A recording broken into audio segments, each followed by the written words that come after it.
We are live. We are live. We are live. We are live. Hello. Okay, so I am going to attempt to pin. This is the first time I've attempted to pin something in the comments because it's important.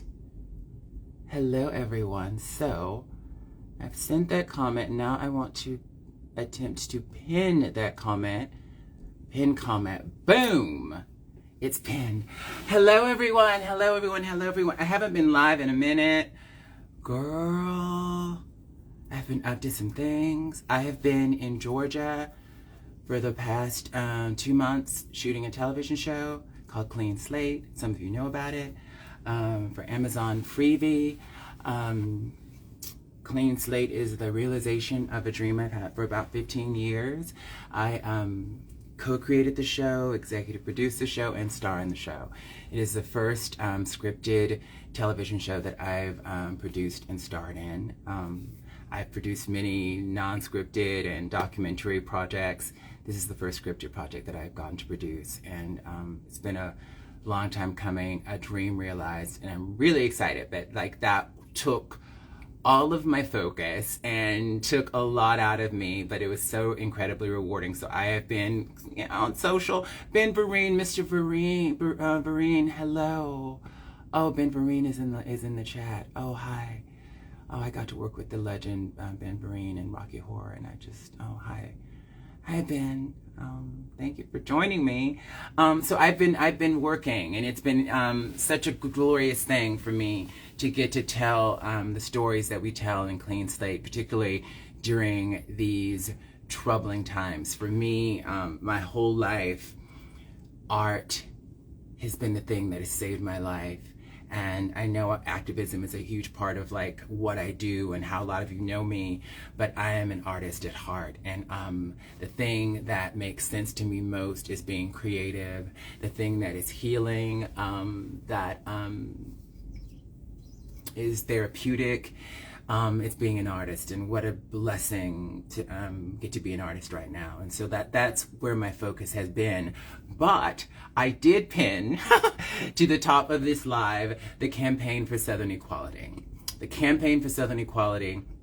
In addition to other things, right now, I just made a donation myself. Do I want to say the amount? I just donated $5,000. I'm probably going to donate more later, but I just donated $5,000 to the campaign for Southern equality. And what they are doing, one of the things they're doing is it's providing funds to help trans people, LGBTQ people relocate from states that are passing laws that criminalize the existence of trans and LGBTQ plus folks.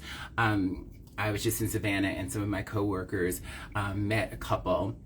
One of them is a trans woman who had just fled Florida because of all of the anti-trans legislation there, and they didn't feel safe there anymore. There are many families that are fleeing states that are passing laws that ban gender-affirming care, that criminalize going to the bathroom, etc. So there's a lot of that happening right now, and a lot of people. Can you imagine having to relocate to another state, finding a place to live, a place to work?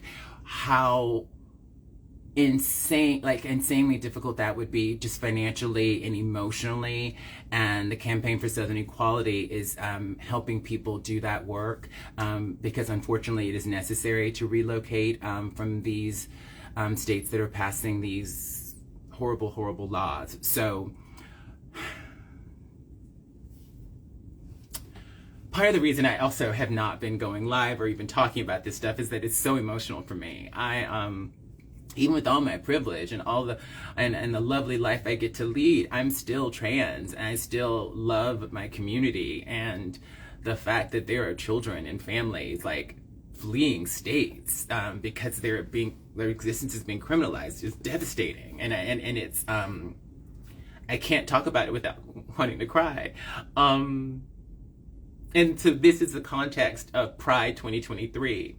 That we're in Pride Month, and there are LGBTQ plus people fleeing the state, their homes, their home states, because there are so many laws on the books now that have been passed at the state level that criminalize gender affirming care for children and adults. They said for years it's about the children.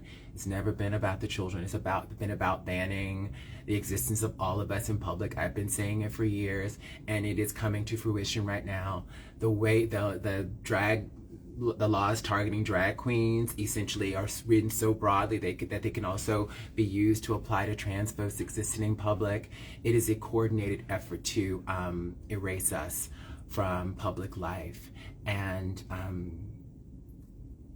it's dire and it's really serious. There's Alejandra Carabello, I don't think I'm pronouncing her last name correctly, at squeer on Twitter, is doing so much great work around raising awareness around these laws, and what exactly what's going on and the dire nature of the circumstances right now. It is really serious, and it's unfortunate that our media is not approaching this with the seriousness that it deserves. When whole families, communities need to flee states because they're in fear of being placed in jail. I mean, the new bathroom ban in Florida, for example. If a non-trans person sees a trans person in the bathroom, and the person may be trans or not, right? We don't always know who's trans. The non-trans person has the right to ask the trans person to leave the bathroom. If the trans person does not leave the bathroom, they can be arrested and placed in jail for a year. This is now signed into law in the state of Florida, where citizens can police the gender of other citizens in public spaces, in public bathrooms. That is the law. There, in my home state of Alabama, there is a bathroom ban. Some of these things, so to be clear, a lot of these laws are being challenged in court, but the ACLU is overrun right now. My dear friend Chase Strangio is working overtime to challenge these laws in court, and the ACLU can't even challenge, they don't even have the bandwidth to challenge all of these laws. So it's pride, but let's remember that Pride started as a protest. Against state-sanctioned violence and discrimination against LGBTQ plus folks.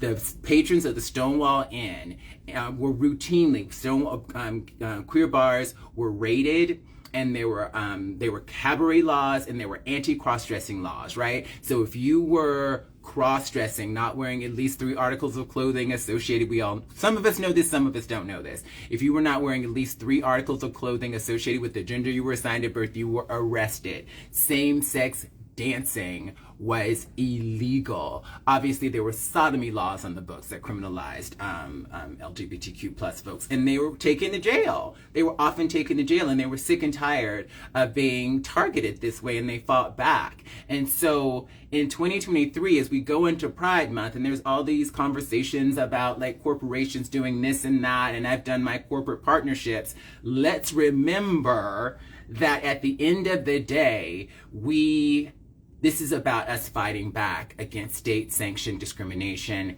and violence. And we need to get back to that ethos right away. But I'm also not naive. I think because I don't like to get into partisanness. I really, I don't like to say the Democratic Party and the Republican Party, but it is the Republican Party. If we just want to tell the truth, it's the Republican Party that seems dead set on attacking trans people right now. It's Republicans in a lot of these states. I know that there are Republican citizens who are not transphobic or homophobic and love LGBTQ plus people and don't support these laws. But the Republican politicians and pundits are. They're using LGBTQ plus people as a political football, even when I think a lot of the constituents who might be Republican don't support that, right? So I just want to be clear about that. And so because so many state legislatures are controlled by Republicans, gerrymandering, blah, blah, blah, the systemic stuff, Some of us know it, some of us don't know it. In the face of all of that, and maybe not being able to fight back against these laws in court, we'll see what happens.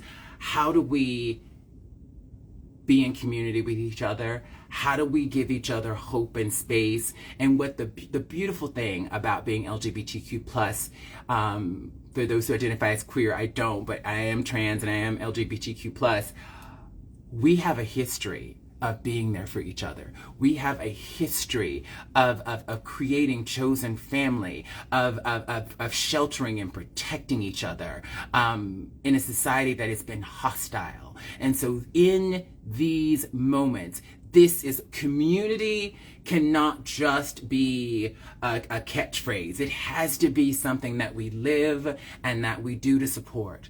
So to support each other. So I guess for today, that is my pride message, and I just feel called to chorus and moved. I just did a Zoom. That's why I'm wearing makeup, and this lovely John Galliano, someone said Dior. It's actually before Mr. Galliano was at Dior.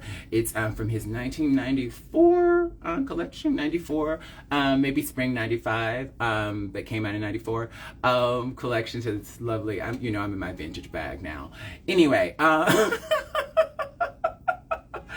so yeah, I just did a Zoom and I just felt moved and impassioned to go live, say hi to everybody because it's been a minute, and also support the work of the Campaign for Southern Equality, and encourage you, if you have $1, if you have $5, if you have 50 cents, to go and support their work. Spread the word about the Campaign for Southern Equality, because right now services on the ground are super important. And I think it's also important to note, for people who live in blue states or sanctuary cities or whatever we want to call them, that like I'm here in New York, and the Callan-Lorde Community Health Center, for example, is a clinic I went to for many years for my all of my healthcare needs, but specifically for gender affirming healthcare. Callan-Lorde is overrun right now because so many people have left these states with these really discriminatory laws. There's a really long wait list at the trans community health centers in places like New York and in Massachusetts and other states. So there is a ripple effect in terms of resources that's happening. So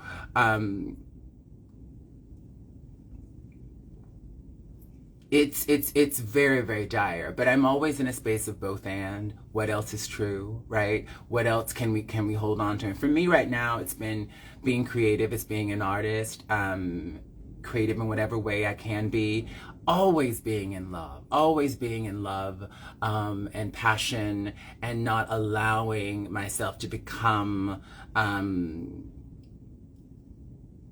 not allowing a feeling, a sense of hopelessness to come over me, to still maintain hope and possibility in these really dire times. And I think it's important to express and to convey how dire this all is, that this is very serious, and we must take it seriously and act appropriately with whatever bandwidth we have. My bandwidth has been really narrow. I mean, I've been working on my artistic projects, and that's where I feel like I need to put my work right now. But whatever bandwidth you have, do what you can. And it may be making a $5 or however much money you have donation to the Campaign for Southern Equality. It may be just having a conversation with a family member about what's going on, and just the work what anti-trans politicians and pundits have done very successfully over the past several years is dehumanize us. They have made up stories and lies about us and effectively dehumanized us, reducing us to all the horrible things that they say about us. And so then, what is the project? What is the project of rehumanizing LGBTQ plus people? Part of that I know is telling our stories, and so being an artist and getting to work on a show where I'm telling in part a trans woman's story feels really important. And me just being myself, me just getting to be myself in public it just feels like an incredible win. If you are able in whatever way, if you're LGBTQ plus, to be yourself, to just be yourself, honey, that is an incredible win. And be yourself in all your complexity. Being trans is part of who I am, but there's so many other aspects of being me, and I lean into all of those things. There's so many moments in my life. I'm 50. I just turned 51 years old, and there were so many moments in my life where I remember working at a coffee shop in New York, and I worked in this restaurant for 10 years, and I don't ever remember having conversation. I would say, yeah, I'm trans, whatever, but I wouldn't do educational moments at the restaurant when I'm waiting tables about being trans. I was just being myself, and people got to interact with me as I went through phases of some people knew I was trans, some people didn't. I went through a phase of not like disclosing necessarily at work because it wasn't relevant. And so some people knew, some people didn't know, some people suspected. It was, one of those things, where, I'm visibly trans, but not everyone, got into it. But I just got to be myself. My coworkers knew. And my coworkers just got to experience me as a person. And that's been the biggest, just from my own lived experience, it's been the biggest change, I think, in the people around me. Me just being me. Not, on a soapbox or explaining the nuances of me just being me. Has been such, it's been activism. It really has. So if you can find a way to just be you and be yourself in any small way possible, that is such a victory, especially now. Find a space to be you, to fully embrace the beauty, and to play and to just love on you, and all, like, the good, the bad, the ugly of you, because we all have multiple dimensions. Just be you. And if you have the courage to do that around other people, to do it in public, that is a beautiful thing. And it is not always easy when you are visibly trans or gender nonconforming. It is dangerous. It has always been dangerous to be yourself in public. Always. Particularly for our gender nonconforming siblings. Always. Always difficult. So stay safe. Safety first.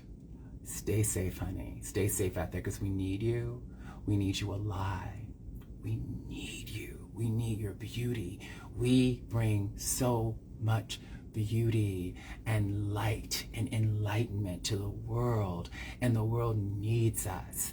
The world needs us. Remember that you're anointed. Remember that trans people, the LGBTQ people, historically in indigenous cultures were spiritual leaders. Remember that. Remember that there's a legacy, a history that lives inside you that is beautiful and powerful and strong.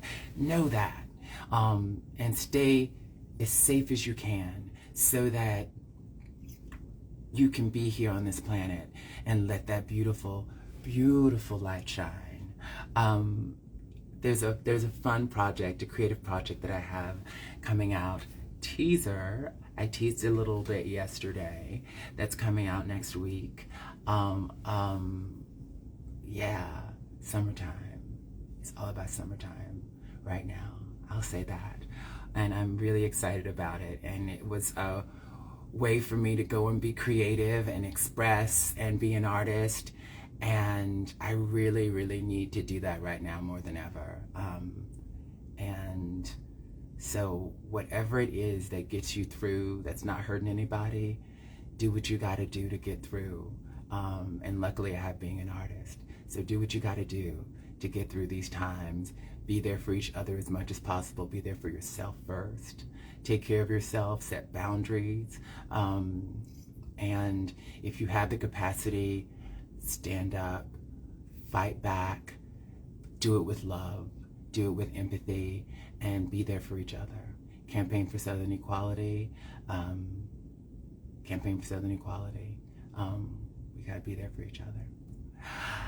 I love you all so much. It's been a minute. I'll probably be going live a little bit more, so stay tuned because we got some stuff coming and got some stuff coming out that I'm excited about. Some artistic passion project stuff that like I'm just super psyched about. So yeah, follow me on YouTube. There's a YouTube channel and there's some stuff over there that's fun. And me just being in all of my multitudes and complexity. Honey, she is a complex, multifaceted 51-year-old black trans woman, honey. She contains multitudes, and I am really leaning into all of that. I'm leaning into the things that I love right now. Like, so much of it is about me leaning into like what I love, and I understand my privilege. So but as much as you can in your life, as you're struggling, you have to go to your 9 to 5. You have to go and try to survive. Find a moment to lean into something that you love, something that brings you joy, because those things will get you through. I love you. Have fun. Happy Pride. And I will talk to you soon. Do you like the, do you like my little throwback? So this jacket, Galliano, like $94.95. If you remember the Take a Bow Madonna video, she wore this. She wore it with leather gloves. Anyway, the vintage thing, I'm so like in a vintage moment right now, just with fashion. Like, I'm obviously Mugler, but like we're collecting Galliano, we're collecting some other designers. So anyway, it brings me joy. Maybe it's very bourgeois. But it brings me joy. So do the things and lean into the things that bring you joy. But like I played dress up when I was a kid, and that brought me joy. And at 51, playing dress up still brings me joy, And it's not, it's just do what brings you joy. And on that note, happy Pride. Have a great day. Stay in the love. And we'll talk soon.